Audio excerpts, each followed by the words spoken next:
अभी हम लोग ने देखा थोड़े दिन पहले कि एक आंदोलन हुआ था। एंड लोकतंत्र में मैं ये मानता हूँ कि the two things are important, one is dialogue, second is आंदोलन। द आइडिया इज दैट आंदोलन only happens when dialogue fails. तो कई लोग ऐसे बोलते हैं और कई लोगों का मानना है कि भारत सरकार ने यदि पहले ही डायलॉग कर लिया होता, पहले ही जेन जी से बात कर ली होती, तो देन आंदोलन करने की आवश्यकता नहीं होती। तो इस पे आपका क्या राय है, एक? और दूसरा कि आंदोलन करना खराब है क्या? ये दो प्रश्न है स्टार्ट में सर। आंदोलन भी एक डायलॉग का तरीका है। हम यहां बैठ के बात कर रहे हैं, इसमें समझ में आ गया ठीक है, नहीं तो हमारा डिबेट चलेगा। आप किसी कठिनाई में हो या मैं किसी कठिनाई में हूं, सुलझाना आपके हाथ में है, मेरे हाथ में, और नहीं हो रहा है तो मैं चिल्लाऊंगा, मैं आपको वहां से लेके आऊंगा, ये पहले करो, अर्जेंट है, ऐसा कहूंगा। डेमोक्रेसी में प्रोटेस्ट भी कॉन्सेंसस बनाने का एक तरीका है। Lot of views come together and a consensus is evolved after discussion. That discussion may happen through dialogue. Due to various reasons, if that thing is not heard, agitation पर जा सकते हैं। लेकिन ये सब करना है to evolve the consensus, not to create divisions. अब जेएनजी की बात है तो अभी जो हुआ है, ग्रीवेंस तो जेन्युइन है। भारत की शिक्षा में बहुत कुछ करने की आवश्यकता है, नहीं हो रहा है, इसलिए बात होती है। तो डायलॉग होना चाहिए। डायलॉग के बाद नहीं होता तो क्या करना, बात की बात है। और मेरा अनुभव ऐसा है जेन जी के बारे में, हम लोग जेन जी की आयु में थे तो हमारी पीढ़ी का स्वभाव ऐसा था कि बड़े जो कहते थे वो मान लेते थे, हम क्वेश्चन नहीं करते थे। तो उस समय की परिस्थिति। अभी जैन जी, वो जैन अल्फा, वो प्रश्न पूछते हैं, उनको लॉजिकल आंसर चाहिए, करेक्ट, और इसके साथ प्यार चाहिए। प्यार है तो ये आंसर दे सकते हैं। आपका मेरा परिचय नहीं, आपस में कोई संबंध नहीं, और आपने प्रश्न पूछा तो मैं पूछूंगा, तुम कौन होते हो पूछने वाले, ऐसा होगा। लेकिन हम जानते हैं एक दूसरे को, आपस में कुछ संबंध है, तो आपने पूछा तो मैं जवाब दूंगा। तो ये बातें होनी चाहिए। डेमोक्रेसी में ये तरीका है। अंग्रेजी में डिबेट कहते हैं, लेकिन हमारे यहां शब्द है शास्त्रार्थ। उसमें वाद और प्रतिवाद नहीं होता है, उसमें पूर्व पक्ष उत्तर पक्ष होता है। तो हम सब पहलुओं को देखते हैं और हर एक का अपना अपना देखने का नजरिया है, तो एक नया डायमेंशन ध्यान में आता है हर सब्जेक्ट का। तो we get so many opinions, even contrary opinions, that together form the total view of the truth. तो ये होना ही चाहिए। तो जैन जी ने आंदोलन नहीं करना चाहिए वगैरह, ऐसा मैं करूंगा नहीं। लेकिन कैसे करना, क्या करना डेमोक्रेसी में, इसके तरीके भी बताए हैं।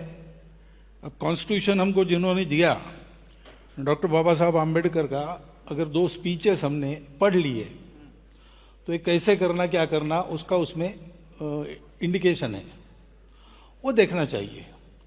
और हम लोगों को भी ऐसा देखना चाहिए कि अगर जैन जी चिल्ला रही है तो विरोध के लिए नहीं चिल्ला रही, कुछ तकलीफ है इसलिए चिल्ला रही। बिल्कुल, उसको ठीक करना चाहिए। एजिटेशन जो होना है वो आपके खिलाफ या मेरे खिलाफ न होकर वो सिस्टम करेक्शन के लिए होना चाहिए। करेक्ट, तब सब ठीक रहेगा। तो इसमें आप मानेंगे कि संवाद यदि पहले से ही शुरू हुआ होता तो ये बाद में विषय ज्यादा ऊपर जाता ही नहीं। जो नहीं होना चाहिए वो जब होता है तो कहीं ना कहीं इसमें चूक हो जाती, तभी होता है। किसकी है क्या है ये अलग बात है, लेकिन कमी तो रही है, ठीक हो जाएगी, करनी चाहिए, ऐसे मैं मानता हूं।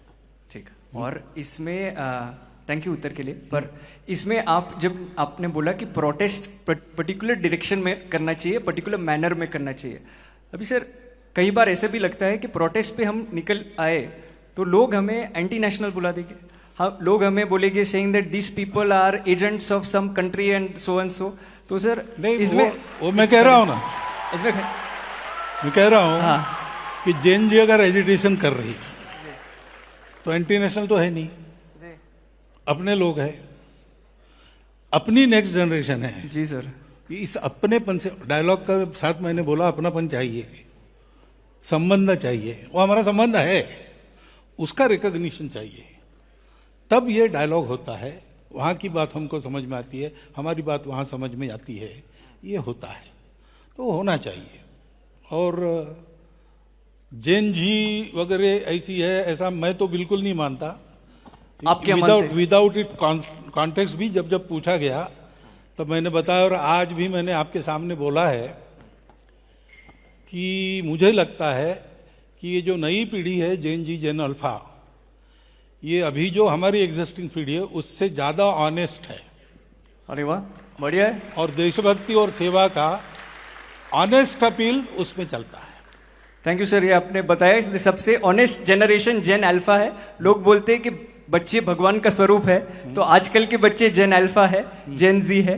पर सर तो कई बार ऐसे विषय आता है कि जैसे अभी प्रोटेस्ट में, आंदोलन में हुआ था कि ये बच्चे जो भगवान का स्वरूप है उन पे कई बार, जो इनोसेंट है उन पे कई बार लाठीचार्ज होता है, पेलेट गन फायरिंग हुआ था, तो ये सारे विषय के और एक बात, हाँ, आपका क्या मानना है, ये होना चाहिए? ये जो बातें है ना जी, ये क्यों हुआ, क्या हुआ, इसके कारणों में जाना पड़ेगा, जिसके लिए जो जानकारी चाहिए मेरे पास नहीं है, आपके पास भी पूरी नहीं होगी ऐसा मुझे लगता है जी। लेकिन इसको देख के कहाँ गड़बड़ है ये तय करना पड़ेगा। मैं अभी ये नहीं कह सकता कि क्या हुआ, क्यों हुआ, क्योंकि सही गलत मुझे भी मालूम नहीं। आप भी पढ़कर बता रहे हैं, मैं भी पढ़कर बता रहा हूँ। आज सुबह मैं आ रहा था तो कुछ मॉड्यूल्स वगैरह इसमें घुस गए, उनका कुछ भंडाफोड़ वगैरह इसी न्यूज़ में पढ़ रहा था। वो कितनी सही है नहीं है मुझे मालूम नहीं, लेकिन मुझे अगर आंख मूंदकर विश्वास रखने के लिए कहा तो मैं जैन जी पर विश्वास रखूंगा। क्या बात है, वाह।